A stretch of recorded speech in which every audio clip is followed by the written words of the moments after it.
So I'm going to present to you about crop planning. This is individual crop planning for your farm, and then Elizabeth is going to take you through the collective crop planning process. And some of you have probably been through this before. Crop planning is a very individualized process. What I'm going to take you through is the system that I like. And I've tried almost all the different kinds of crop planning software that's out there, and this is the one that makes the most sense to me. So the first thing you got to do is you got to decide what you're going to grow, because you can't plan to grow, can't crop plant if you don't have a crop. So you got to decide. So you got to, how do you decide what to grow? You need to find out what the demand is out there. What can you sell, right? You know. So you got to talk to your farmer's market manager if you sell at the farmer's market. Talk to Susie here at the Food Hub and find out what they're clamoring for up in Tahoe. If you're going to sell directly to restaurants, go straight to the chefs, ask them. Chefs are happy to tell you what they want. And you know, if you're going to sell to the Briar Patch or other co-ops, you know, they have a whole sourcing program that they're more than willing to tell you up front what they're looking for. So if you know what you want to grow, you got to do some thinking though, okay? Because, and chefs are great for this, they're going to tell you stuff that you can't possibly do sometimes. So, you know, you need to think about what you want to grow. Does it work for where you are? You know, there are people that would love to grow mandarins here in Colfax, and it's probably not going to work. So, you know, you need to think that through and make sure that the crop matches to your land.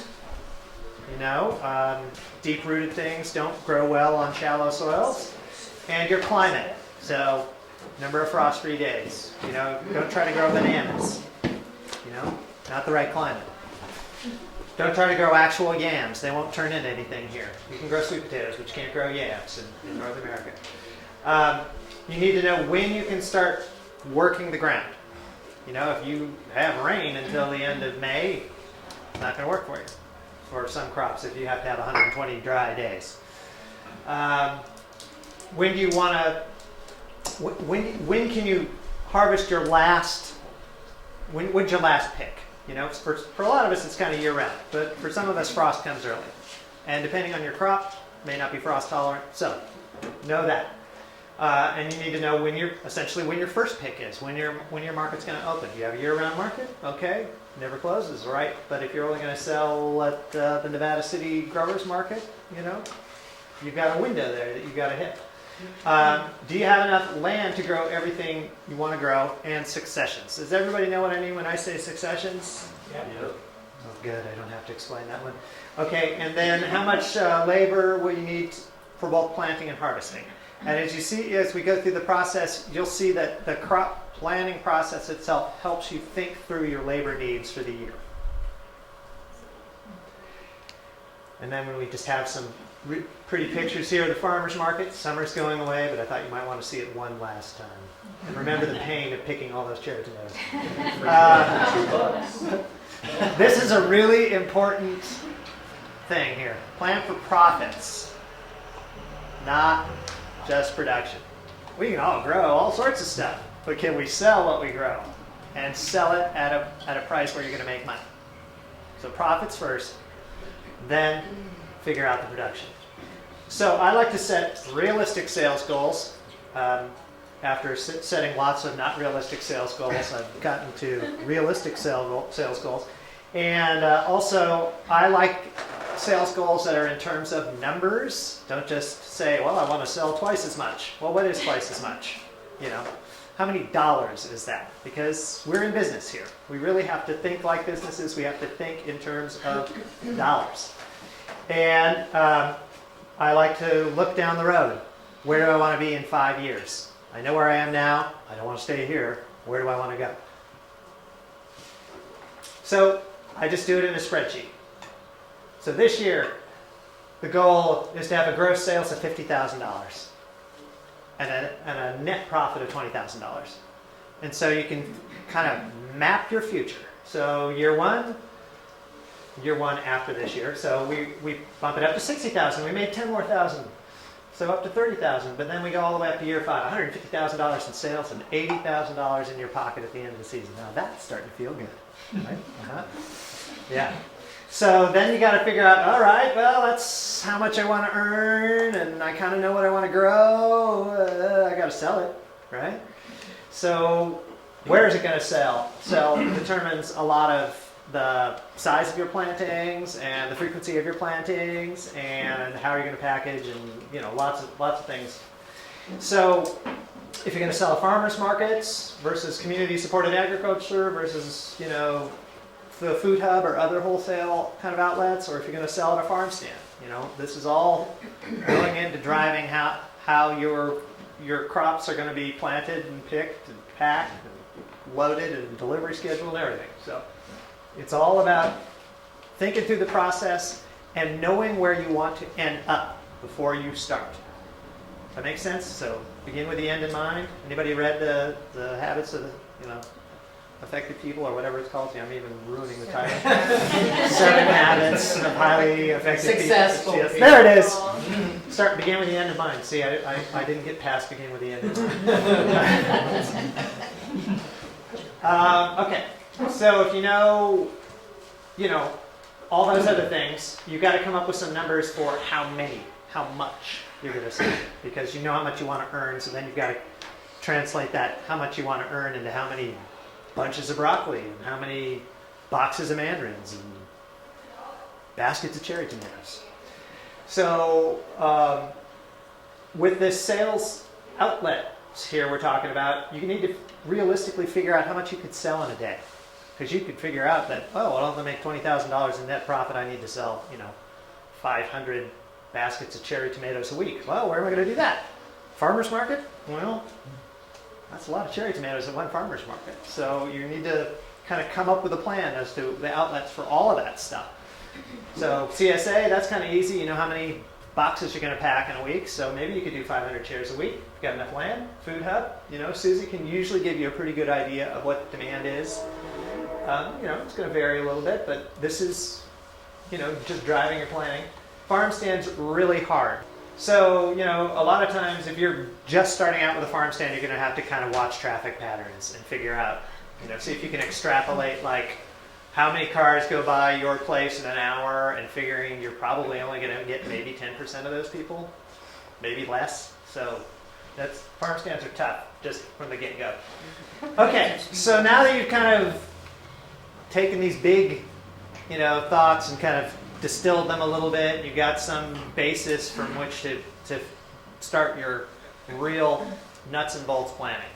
So the steps to planning are develop a crop list, create a marketing chart, make a production chart, and then I use the computer to do the math. Unless you really like to use the 10-key calculator, use spreadsheets. It makes it so much easier. Okay. So crop list, pretty simple, right?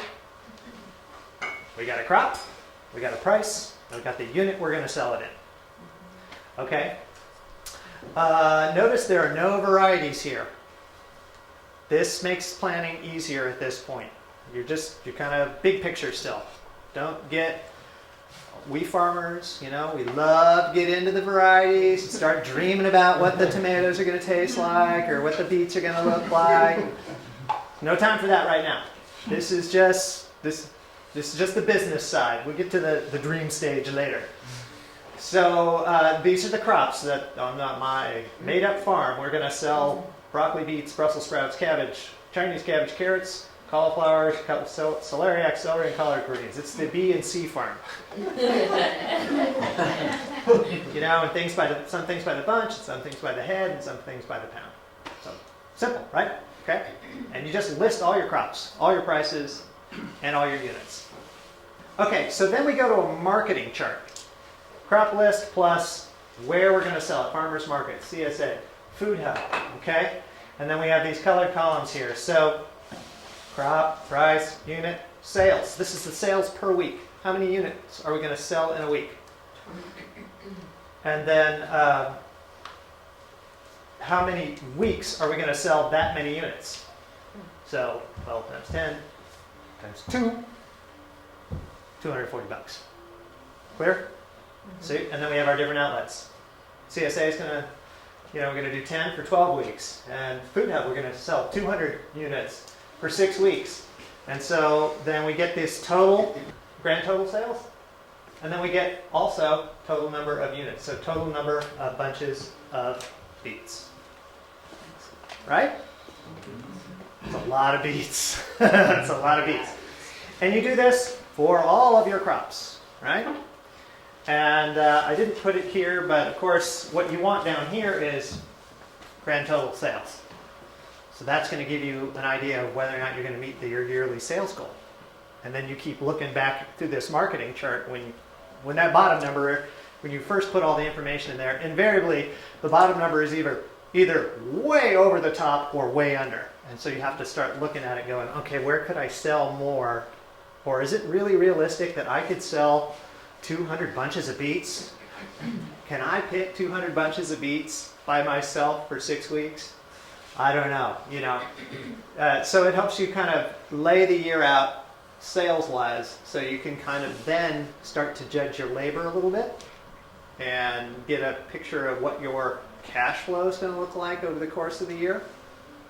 Okay, so that's the sales part. Now the production part. Okay, how are we going to get enough bunches of beets or heads of broccoli? So here we go, what all the farmers really want to see, the variety names. Yeah, gets exciting. Yeah. The problem with once you put the varieties in is you suddenly need to start adding a lot more rows to your spreadsheet. Because if you're like me, I grow like 5 varieties of carrots, because I can't just grow one. So suddenly your spreadsheet goes from being a very manageable, like 40 lines, to I had one that was 550 lines once. It's just like crazy. Yeah, that's when you get a little too much detail.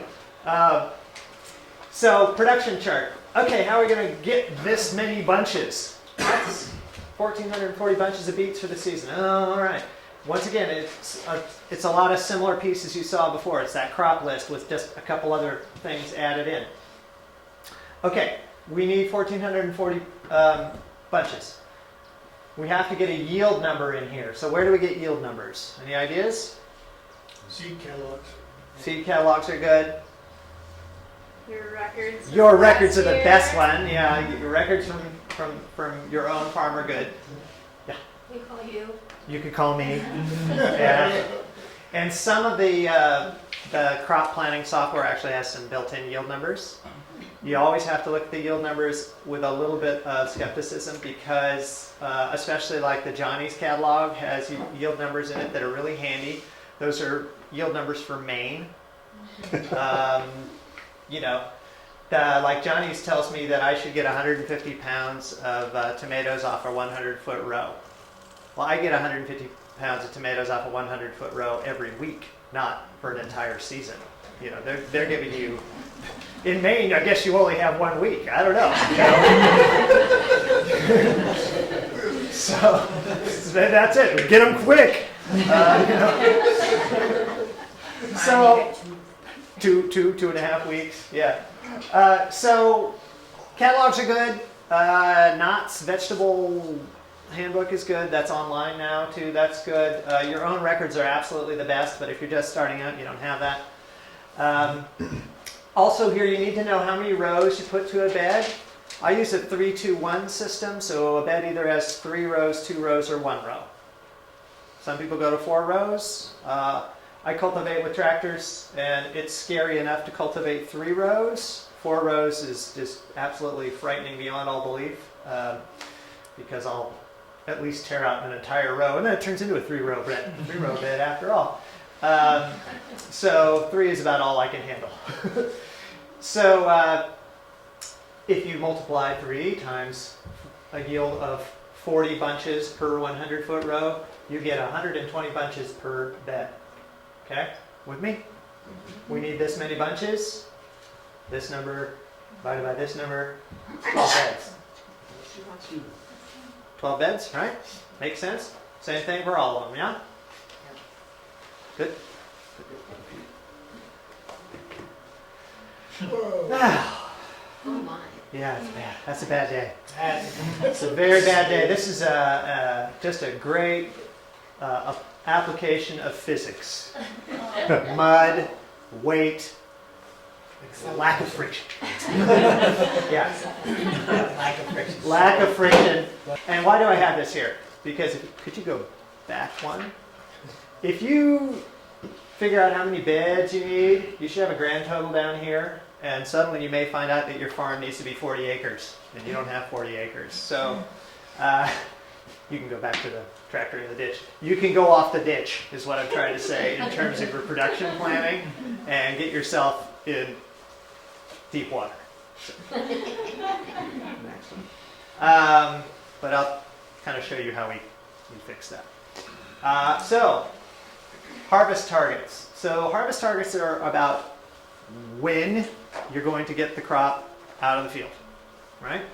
To hit the sales goals that you laid out to the outlets that you chose in your marketing chart. Okay? So we've decided that our first day of sales is going to be the 6th of May. And we need 24 bunches of beets, as well as 310 bunches of carrots, which is hurting my back thinking about it, and all these other crops. So, all right, good. That's good to know. And then we just mapped out our sales over our entire sales season. I only went to July 8th. Normally, this you're going to go a lot longer than this, but you're going to map out your entire year for what you are going to need each week in your harvest season. I choose the Sunday of the week to be the number that represents each week. Okay.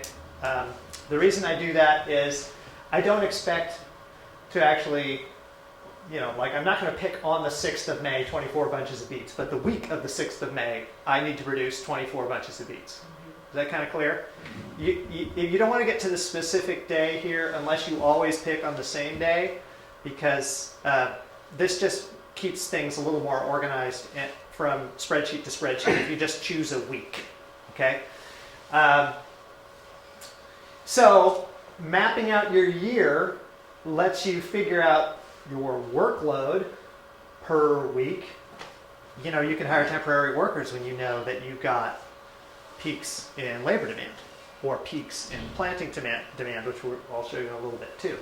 So visual representation of your year in terms of the work as well as the sales is what a lot of this crop planning is going to do for you. And I always like to keep these kind of the money numbers roll along here. It just, that helps me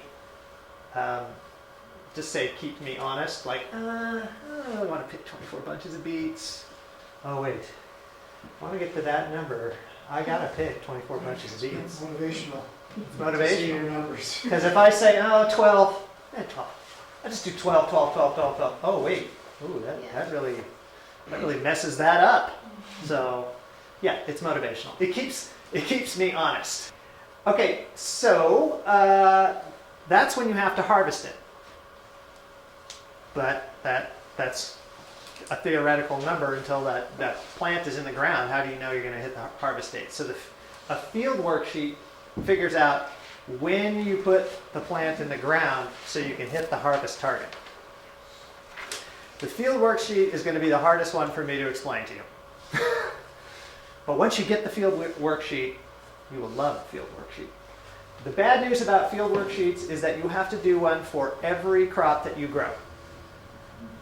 So it is a great big argument for not growing that many crops. If you have to do 45 of these, you will go crazy. 10 is a good number. And, I would recommend to you grow fewer crops, more of them, and sell them all rather than grow little bits of lots of things. It not only makes your planning easier, but makes you a little more efficient as a farm. So I understand, you need to have good variety at the farmer's market or whatever, so that's why I give you 10. Okay, so field worksheet. Harvest date. Remember our first day of harvest was May 6th? DTM, what does it mean? Days to maturity. Yes! This is so much better than when I have to teach this at Sierra College. So days to maturity, and then calculated field date. Okay. Harvest need. This is the unit, the head. We're gonna, this is cabbage. We're not gonna harvest the leaf. We're gonna harvest the whole head of cabbage. And this is the yield. And this yield column is in terms of heads per foot of bed. Okay. So you get 0.67 heads per row. Sorry, I said per bed. That's per row per bed. So if you have multiple beds or multiple rows, just think of this in terms of rows. I think it's easier rather than doing it in terms of beds, because if this is in terms of beds, then you need to determine how you're going to multiply this number by the number of rows.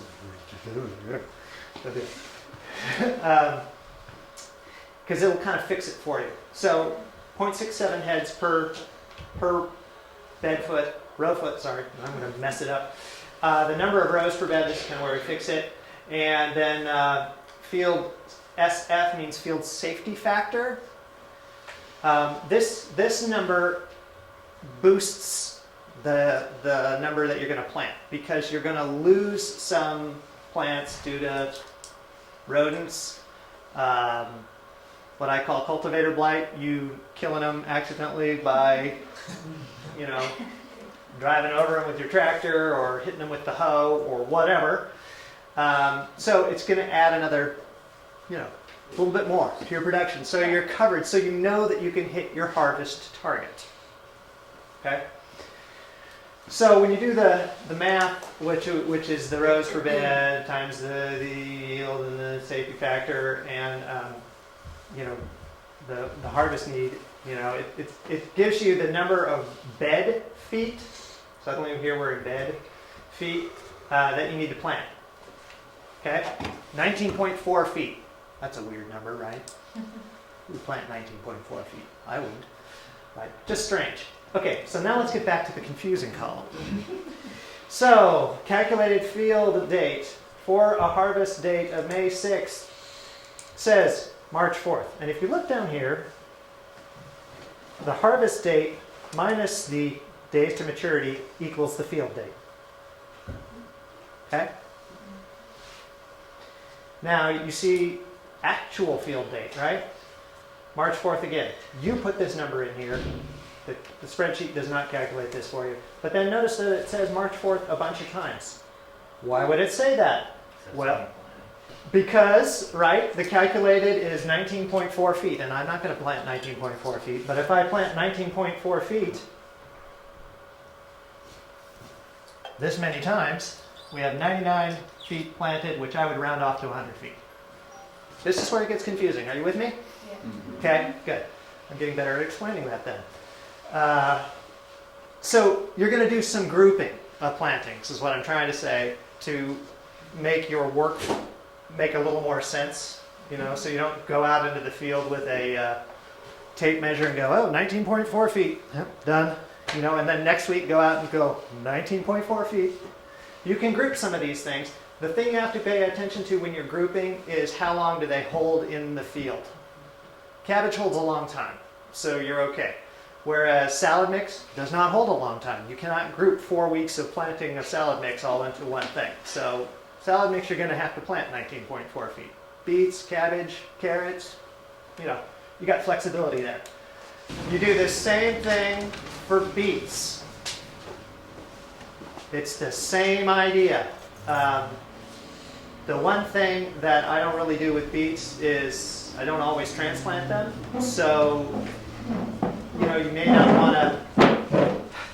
want to group as many together because I'm direct seeding, and direct seeding 20 feet is not as bad as transplanting 20 feet. Okay, that's okay. And beets, they don't hold as long as cabbage. I want them at a very specific size for the chefs, and if I put 6 weeks together, then I'm going to have beets.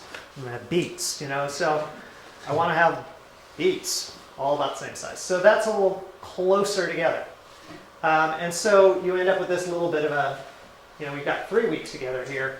So 62 feet is the calculated planting amount, but I'd round it up to 65 because this, I don't know why, I just 5s, 10s make more sense to me.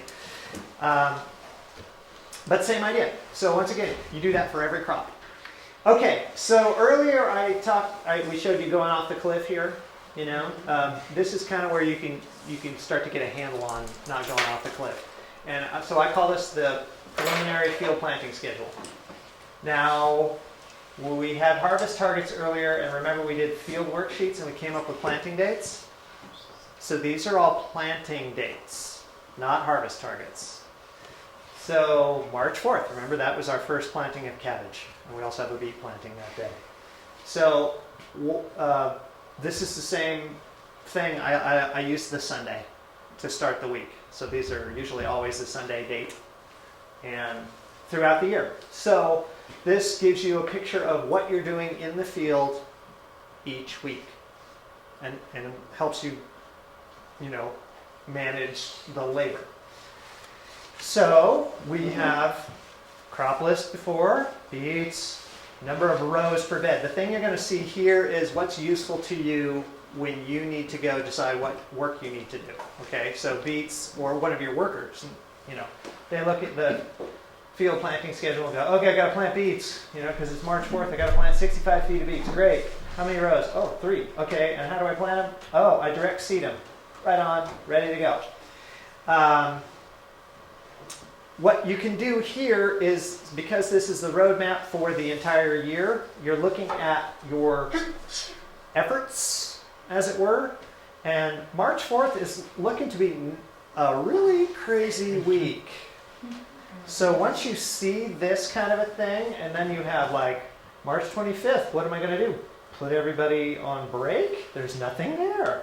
So you can start to kind of, move things around without going too crazy, because you can't suddenly say, oh, well, I'll just move all the broccoli planting, to March 25th. Well, then you're not going to hit your harvest targets. So you have to be careful in the way you finesse this.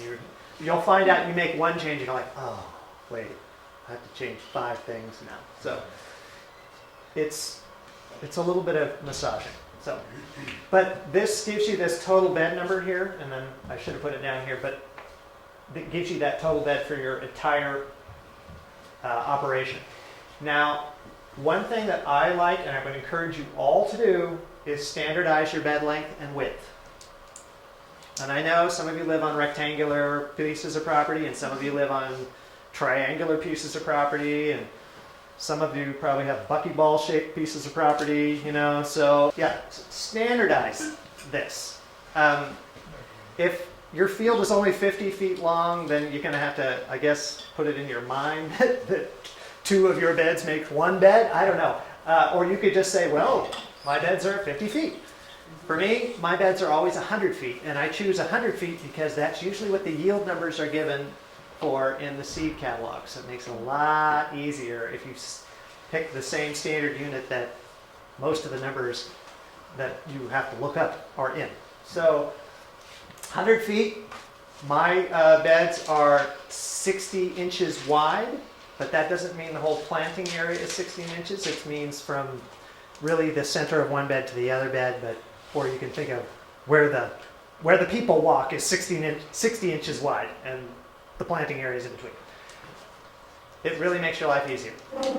You know the number of rows, the maximum number of rows you can put on your beds, the standard length, the standard width. It makes this whole process so much simpler. Then you don't have to go, oh, well, that field's only 30 feet long and that bed is only 15 feet long. You'll go insane. Switch. Okay. So you have the preliminary, and now you gotta, for me, I need to see it in a more spatial, I need it laid out in relation to each other so I can see what the field looks like. And so you can do this lots of ways. I like spreadsheets. You can use big pieces of paper, binder paper, 3x5 cards, or toast. Thank you for laughing. Thank you. And you can use toast if you want, but I'm liable to eat it. So I just use a spreadsheet. And I just manipulate Excel around and I color the rows so that I don't get them, I can keep them separate. And what this allows me to do is I number the beds. So this whole thing is one bed. This is bed 1, right? And this is bed 1 throughout my growing season. So we're going to start with broccoli, and then we're going to plant basil on June 15, and then we're going to plant cover crops on the 1st of November. So this lets you figure out if I need to plant beets, what if I plant beets here, what can follow beets? Or if I plant cabbage, what can follow cabbage? This helps keep your rotations going correctly too. And you can do these in blocks or however it works for you. Things like celeriac, which have really long growing season, you're only going to get 1 crop per bed. And if you're, super limited space, maybe that's not the crop for you because, you've only got 1 opportunity to sell that crop, whereas you could have had maybe 4 plantings of salad mix or something off that same space. So it helps you make some decisions that way. Okay, so then final field planting schedule. Remember we had preliminary, now we have final. So you've gone through, you saw what your workflow was, and you saw where you're going to get really jammed up in terms of labor or space or whatever your issue is that you're running into. You map them out. So you see where the crops are in the field, and as Milt said, well, maybe that's unrealistic. Maybe we need to move, even a harvest date, because that's not going to happen, So you just kind of make the final tweaks, and you come up with a final field planting schedule. You typically adjust number of beds. Like before, this was like 12.65. We're to 13. Things like that. Just little tweaks make your life more realistic in terms of what it's going to actually be like to implement this plan. Okay, so now you know when the plant needs to go into the field, and you also now know when you're going to harvest it and how much you're going to harvest it. You step in one more step backwards. Now you're in the greenhouse. You have to have the transplants ready before they can go out into the field. So a greenhouse worksheet's a lot like a field worksheet, okay? You have what the crop is. You have variety, since that's super important in the greenhouse. You're going to want to know what you're growing. This is the field date, so we need to have plants ready by the 4th of March. Greenhouse days. This is the number of days that you estimate it will take for you to grow this plant in the greenhouse to maturity and ready for field transplant. And then greenhouse date. Greenhouse date works a lot like that field date. So the field date minus the greenhouse date days gives you the greenhouse date. So that tells me if I want these plants for the 4th of March and it takes me 42 days, we have to start seeds the 21st of January. Okay? Once again, standardized bed length, number of rows, and the spacing in the row. And then greenhouse safety factor, once again, adding in a few more plants because the mice are going to crawl up on the table and eat half your cabbage or whatever it is. You're going to adjust for it. You're going to kill some from not watering them, whatever the case is.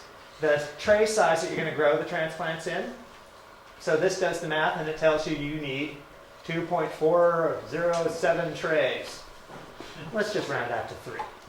Always tend to round up instead of round down on the number of trays for me, because even with this greenhouse safety factor, I'd rather have more plants than not enough.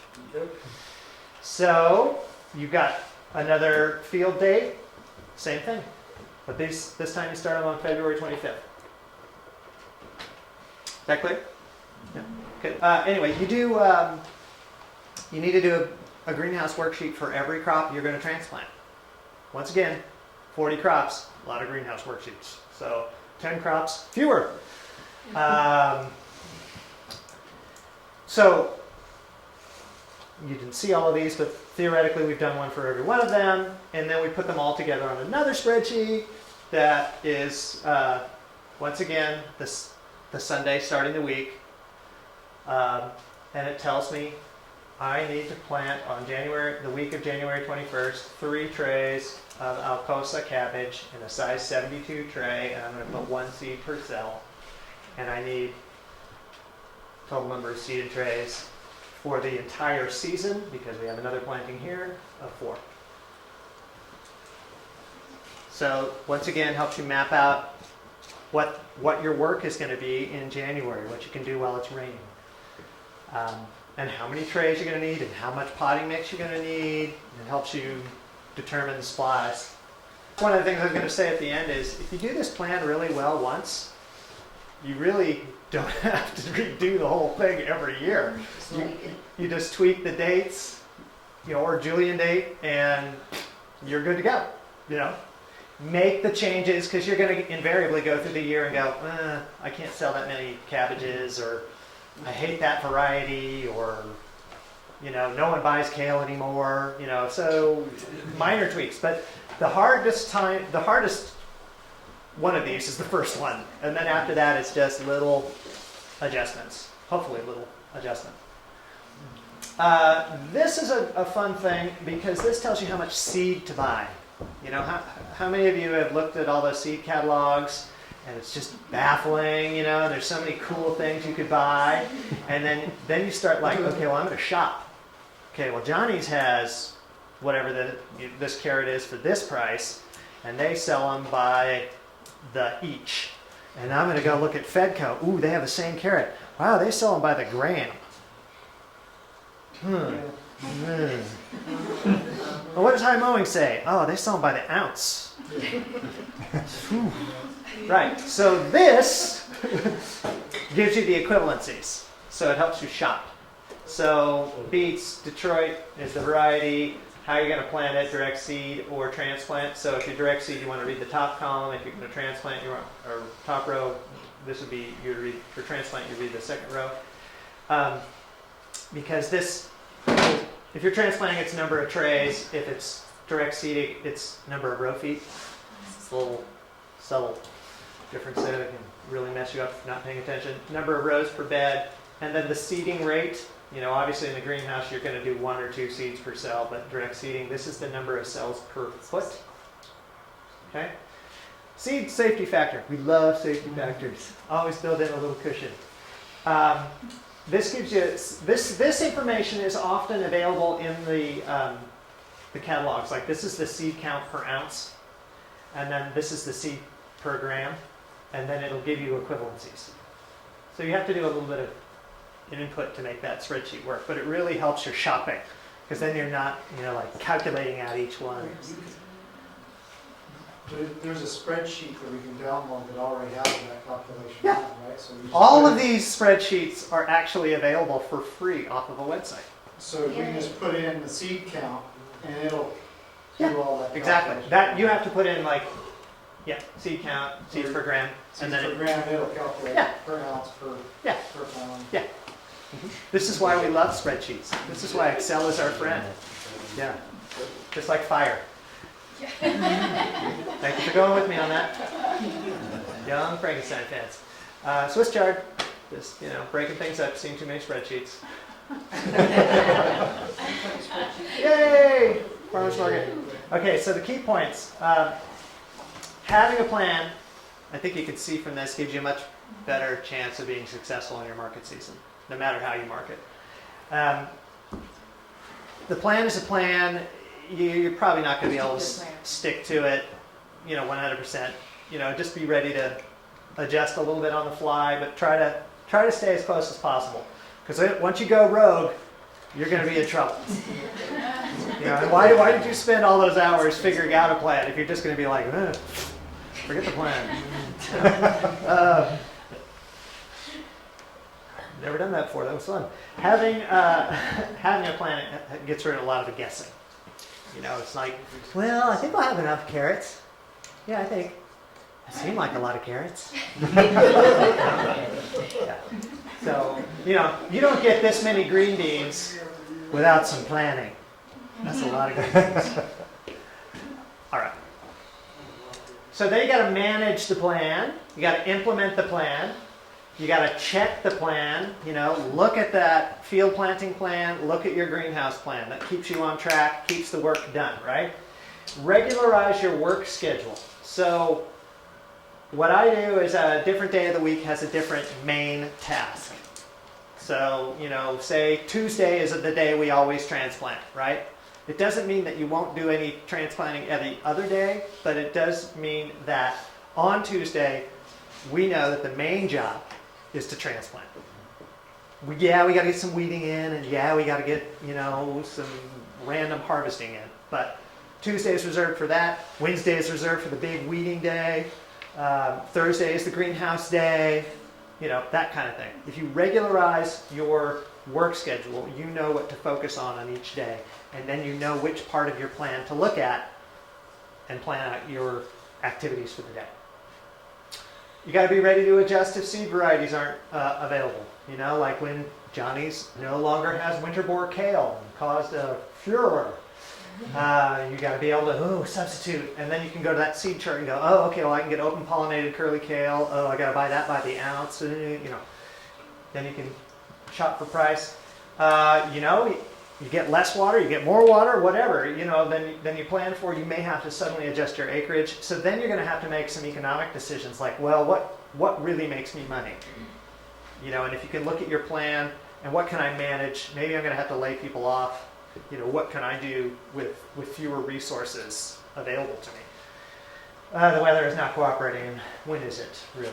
So, and like I said, change happens. It's an outline. At least you have a plan. This gives you a foundation to operate off of.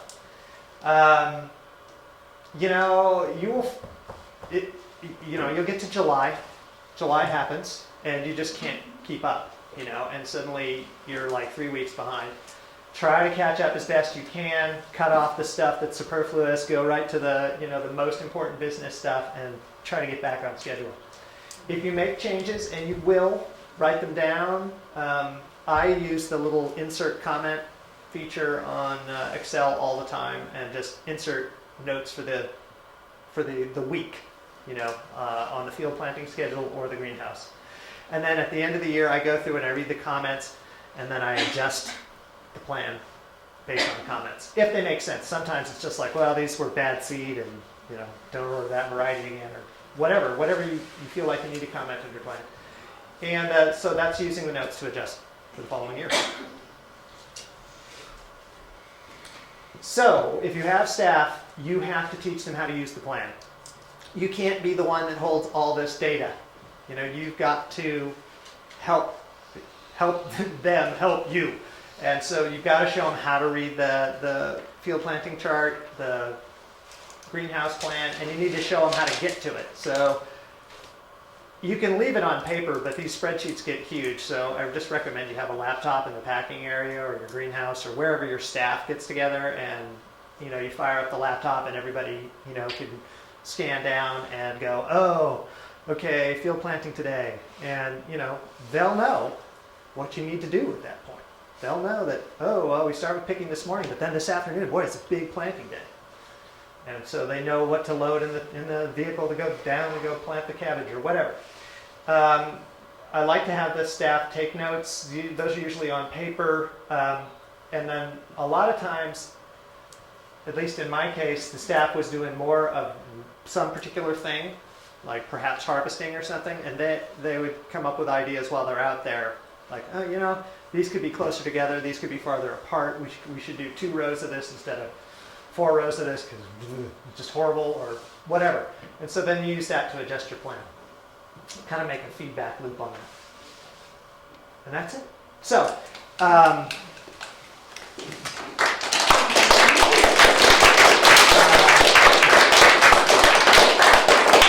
I didn't put resources up here.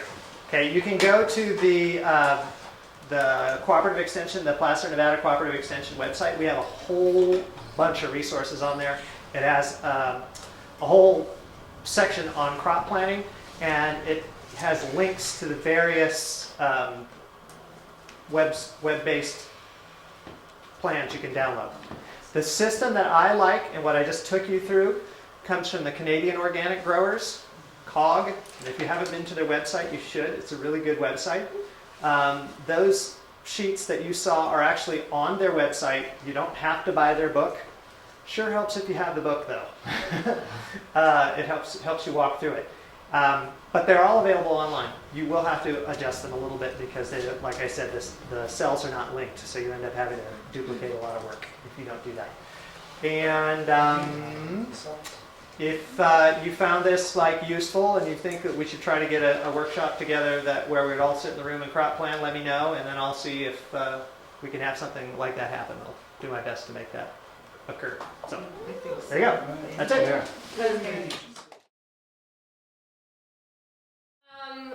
Elizabeth is going to talk about the process that we're entering right now. We're analyzing all of our data, figuring out what our sales are, and how we can communicate back to their growers what our top sellers are, and having you help us grow to meet that supply. And just like your guys are doing, you're trying to not have too many gaps. You're kind of maybe moving things around. We're trying to have a consistent supply of product without having too many growers. We don't have 20 people growing, squash. So we would, figure out, okay, how much squash do we need, and then talk to people who are growing it to help us meet that demand. I think that's it for now. I guess I'm going to let Elizabeth take it from here. Hey folks, that was awesome, Jim. Super helpful. I just wanted to tell you that. I'm excited to go download that spreadsheet. So this is, like everyone said, the crop planning process, not crop planning on your farm, but the planning that we get to do together to help our sales season flow smoothly. How many of you guys have sold through the Tahoe Food Hub already?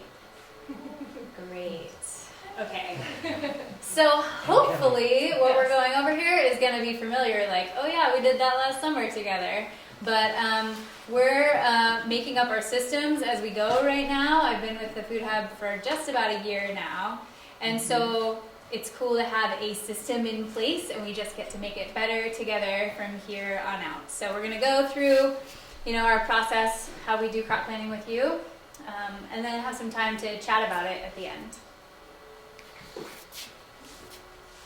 Okay, so why the heck we do crop planning with you? We want to avoid having you all grow a ton of basil, and then you guys get stuck with the crop because we can't move basil from 20 different farms. We want to agree on pricing at the get-go so that everyone has realistic expectations. We Susie and the crew have a pretty good understanding now about what crops will move at what prices, and so if we can have a conversation about that through the crop planning process, then you won't get surprised thinking you're going to be able to move a crop for a certain amount of money and then realizing when I listed at that price, it doesn't actually move on the market. And then also we can help, like Susie said, now that we have some sales records from a couple of years, solid years, we can help predict quantities and give you an idea of how much you can be growing of certain crops, or the crops you're on for. So this is the process that we're going to walk through. This is what we do with you in order to develop a big old crop plan for the season. So we're just going to step through these things one by one. First thing, we crunch numbers from last season, which Katie just got pretty oriented to. It's the information we get out of this process is really fun. The actual work of putting all the numbers together is like a lot of Excel spreadsheets. So basically, we're getting information like this out of our sales numbers from last year. So we learned that we sold 157,000. It might actually be a little bit lower than that, something like that. That was produce sales, right? Yeah, in produce sales this year, which is up a lot. Eggs are included in there though too. Okay, pretty close. Yeah. 150 ballpark in produce sales. These were our top selling crops, and we're talking the summer 2015 season here. So it's May through October, basically. So a lot of these numbers jumped a lot from last year, and this is the sales value for the whole summer season. So remember these crops when we talk about core crops in a little bit, and we'll be having more conversations about core crops as the planning process goes on. So this is the really cool stuff. This is just an example.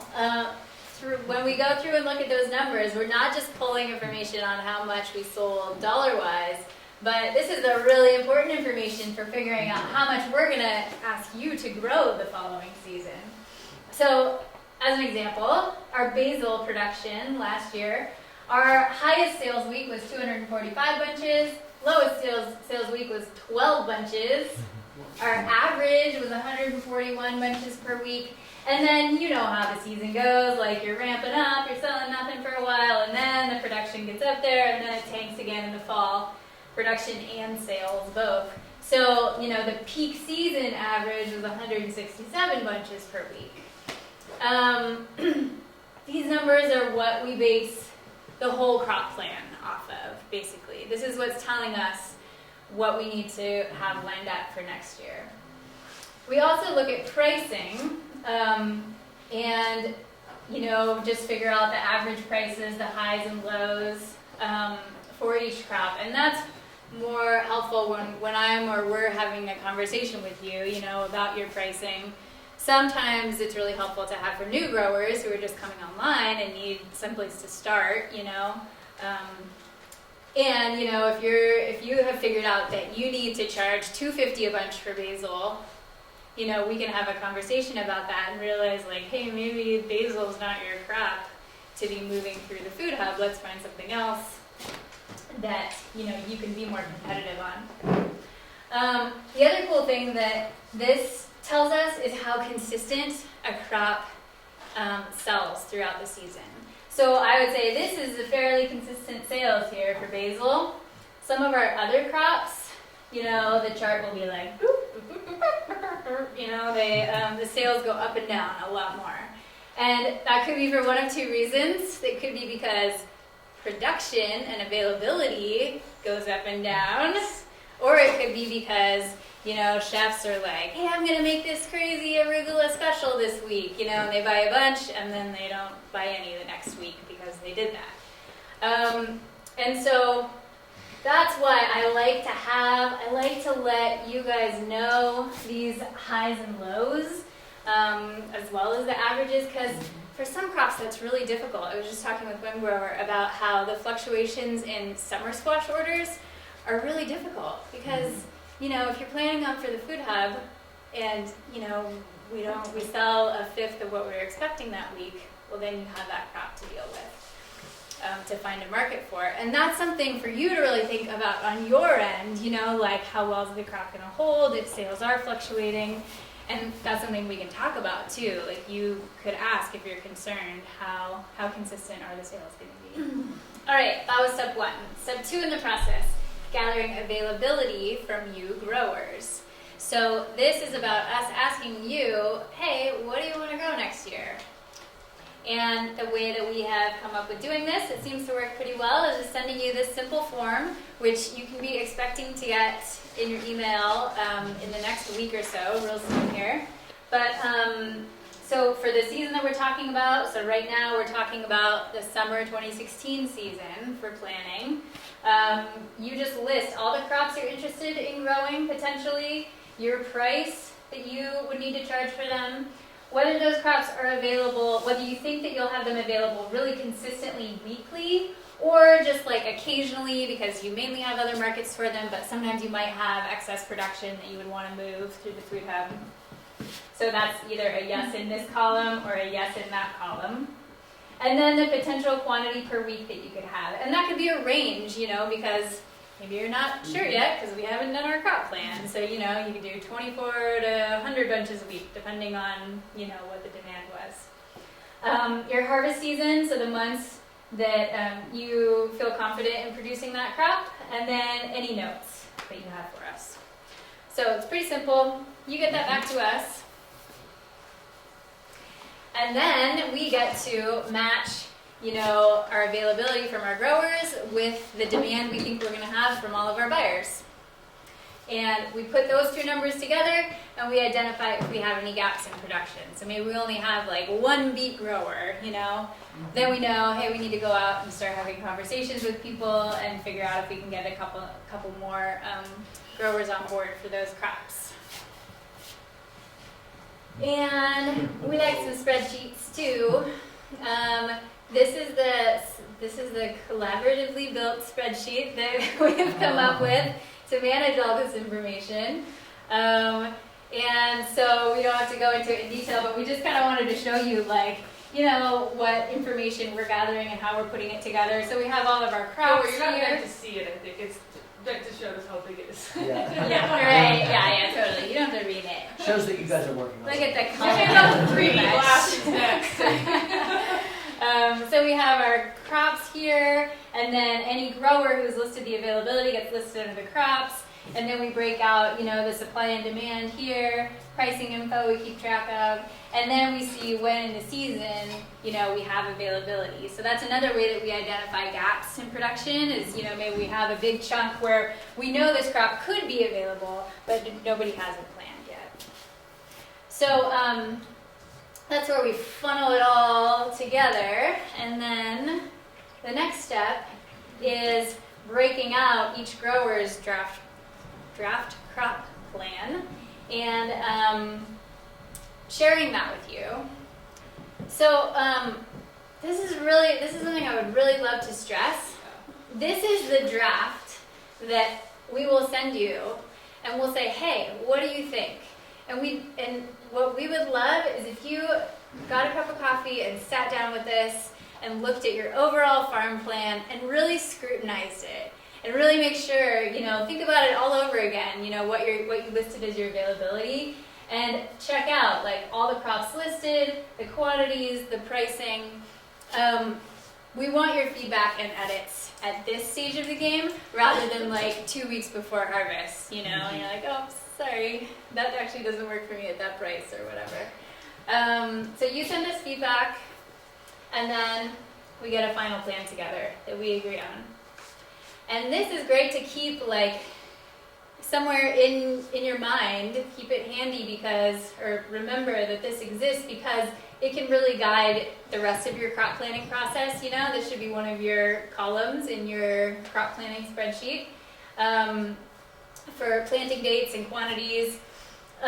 If you can be checking in with this crop plan, then you can let us know if a crop tanks out and totally is going to fail for you. It's really helpful if we can know that as soon as you know.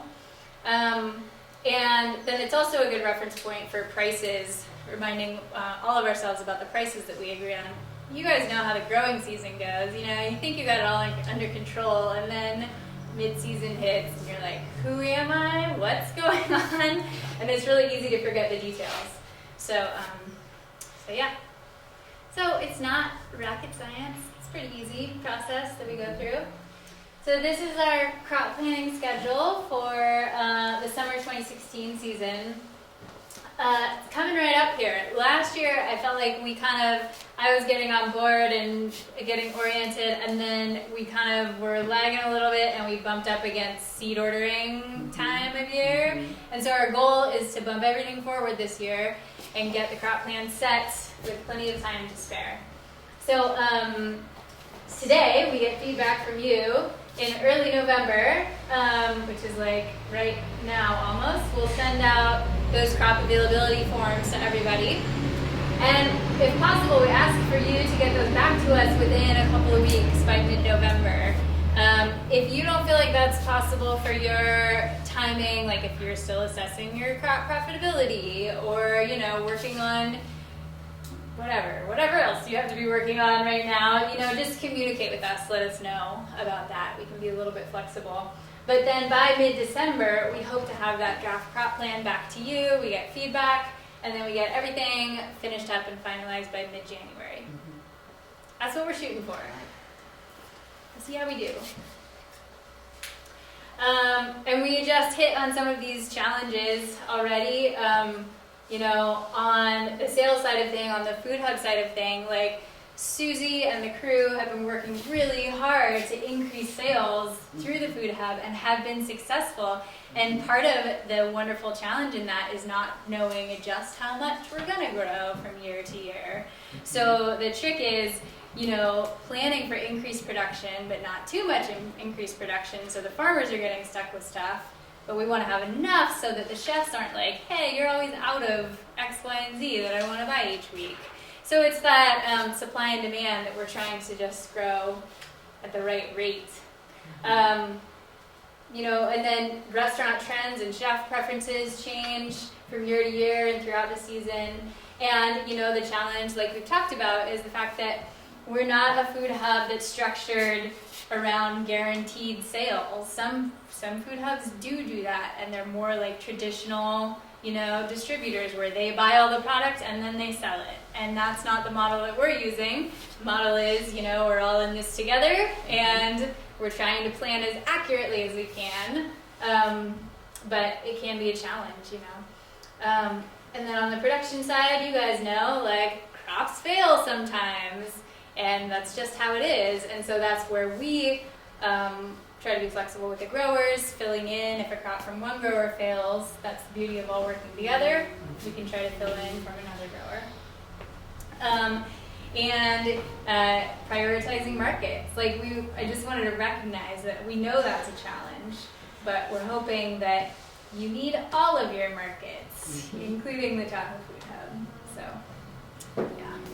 When you do place value on your time, though, it really makes a remarkable difference as opposed to spending the time at the markets. When you have a direct drop at a hub, a lot of the farmers will save 12 to 15 hours a week.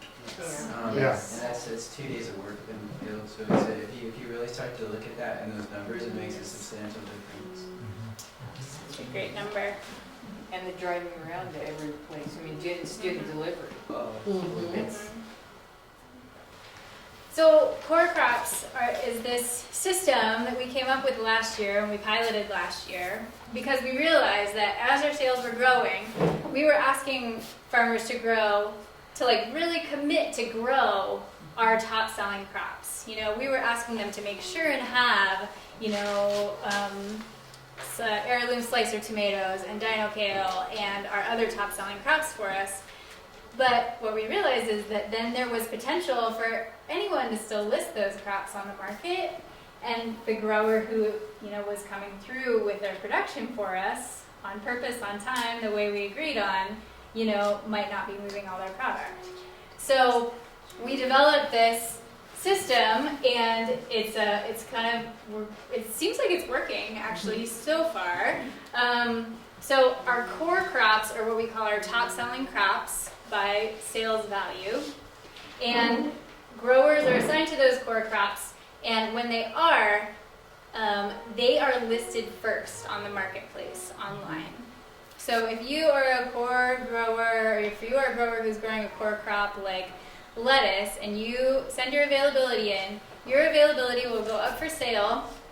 And then when you have sold out or come really close to selling out of that availability, then if we have other growers in line who also have lettuce available that week, then they'll get put up on the marketplace. And so this is our effort. It's really all about benefiting the growers who are growing these core crops. You know, we want to be following through on our commitment to you. So growers, of course, the big question is, well, then who gets to grow the core crops? And it's a good question. We came up with these points, and they're what we use to select the core crop growers. So your history of sales with the Tahoe Food Hub, your dependability that you've shown over the years with, producing regularly, your product quality, your pricing, not necessarily that it's the lowest price, but just that it's in range, you know. And then your communication with us about, through the crop planning process and your production. So, we basically just have conversations about all those things and talk with growers about taking on core crops. And this is a work in progress. This is partly what we'd like to talk about with you today. maybe once we get through the rest of the presentation. Unless anyone has questions specifically about this, other than general feedback. Does that make sense?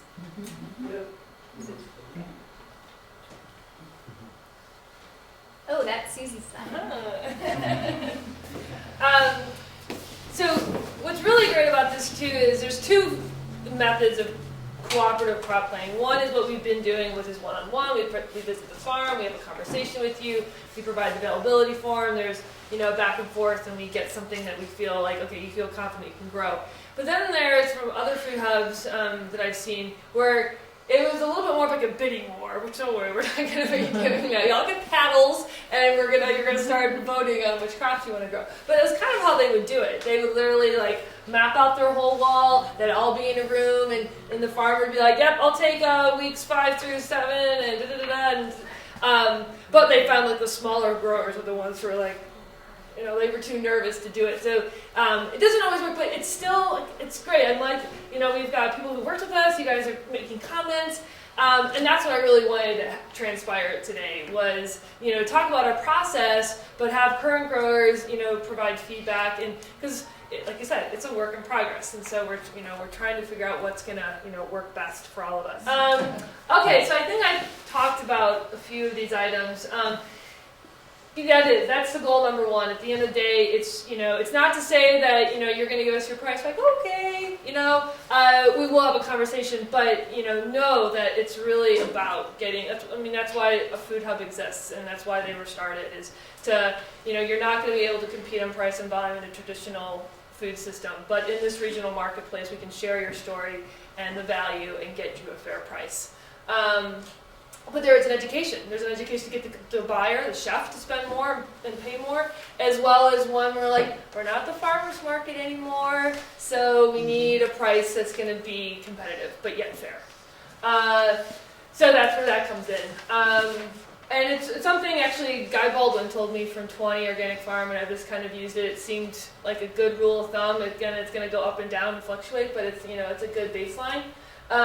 We talked about the floors and ceilings, having those consistent prices, and I find that works really well. It makes all of our jobs easier, because then you're just not trying to figure it out every week. Sales prices, and this kind of gets to what you're talking about, sale prices, volume rates. No, if someone comes in, there are going to be occasional, you have a bumper crop, and you want to move some stuff. Yeah, we're going to try and help you move it. But it's not going to necessarily we'll evaluate it through this very complex algorithm. I'm really good at those. It's not going to go up against a core crop too much. But if you do have something you want to move through, we'll, strike a balance that makes it, help you move through the product, basically. But, kale is $1.75. That's pretty much for certain crops. We try, and everyone's right around $1.75. Yeah, there's some that really need that extra 10 cents, and it's $1.85, or maybe it's down to $1.65. But I'll tell you what, it is crazy. That's 10 cents sometimes for the chefs. And something all of a sudden it's this 10 cents difference, and all of a sudden we just sold so many more beets, and it was 10, 15, 20 cent difference. And it can make a difference. So when you're kind of thinking I want that dollar, that extra 10 cents, man, sometimes that 10 cents off can be all the difference. And I don't know really what that's all about, but I definitely notice that trend a lot of times when it's sometimes just a fraction. So that's where you're is it worth it? Is that 10 cents worth it? Or if I shave it off, I'm going to move that much more. And sometimes it can be, quite a bit. Yeah, so sale prices, we will definitely, work with you on that. But we do try and keep everybody, certain prices. Because I wouldn't want you finding out that it's all of a sudden we're selling it for $1.75, and meanwhile, somebody else comes in and for 5 weeks they're selling it for $1.25. We would want to keep it consistent. Production standards, kind of ties back into the core crop standards a little bit. And a lot of these kind of go without saying, but and I think we're all on board. But it's with our farm visits, you know, when we come out, we're talking about crop planning. You know, I think this morning after doing the food safety, it'll be good to have some of those questions. Like, yeah, what did you learn from the course if you were there? What are some of your steps in your food safety plan? And evaluating some of your production standards. I don't think anyone has a monoculture here, so I don't think we have. I think we're probably good on biodiversity. You know, no GMOs, good water conservation. You know, tying that back into our food safety, like with the drip irrigation. And I threw the Know Your Farmer certification because we don't require that our farmers be certified organic. Probably 80% are certified organic, but the term I use is the Know Your Farmer certification, and that's again what food hubs are doing. Is we've been so far removed from our food, and I think to me I feel like that's in a lot of ways why the organic certification came to be. Is it came from so far away. It's like, how do I know how it was grown? But as we get closer to our food again, the food hubs can share that story, and the organic standard definitely is important. But with the food hub, we can have the Know Your Farmer certification, and we can tell our buyers, right, okay, well, they're not certified organic, but they follow good, sustainable organic growing practices, which include soil stewardship, biodiversity, no GMOs, water conservation, treating their soil in such a way that it's not being depleted and they're adding nutrients back in, and cover crops and crop rotation and those types of things. Well, great. I think is that the last slide, pretty much? I think it was like the future one. The future, which I think I've talked about. Really, just as long as like with this crop planting process, we really are trying to get that as accurate as possible. And there's so many new farmers and younger farmers here, and that's really what we it's a supply and demand game. It's like we can only build so much demand if we don't have the supply. So we want in these farmers markets, some of them are it's hard to get into them, So it's like, if you want to start farming, it's like, oh, I'll go to the farmers market. That isn't always an option. And CSAs are kind of, I think a model a little bit, in flux in some cases. Like natural trading, you guys have been doing it for a long time, so you guys got it. But trying to start one can be really challenging. So, a food hub, growing, it's like, and if we can improve our model and get to that 90%, wow. Yeah. We're going to create this regional marketplace that is just like, oh, I want to start growing, and boom, it's going to plug right in. That is what we want to see happen. So that's new farmers, but existing farmers, you can expand production. You can, diversify those distribution options. I mean, I love when I hear someone say, oh, I'm going to stop going to that farmer's market because we're selling more through the food hub. That's one more day for you to hopefully take a day off, and to be successful. That's. We're not in for this for the money, but we should be able to make a good living and be happy about it. And as a nonprofit to continue to educate our consumers and help them prioritize local food and why it costs more and why they should spend a little bit more and maybe spend a little bit less on those other consumer goods that we seem to not question. That's just what my jeans cost and my shoes cost and my, car costs. It's like that's what your food costs. So, all right, I think that wraps it up. We'll definitely be in touch. And for those who are new to the Food Hub, my business card is in the packet. Reach out to us, and thank you to Katie and Elizabeth for. I couldn't do this without you guys. So thank you for all of your hard work, and thank you, Jim.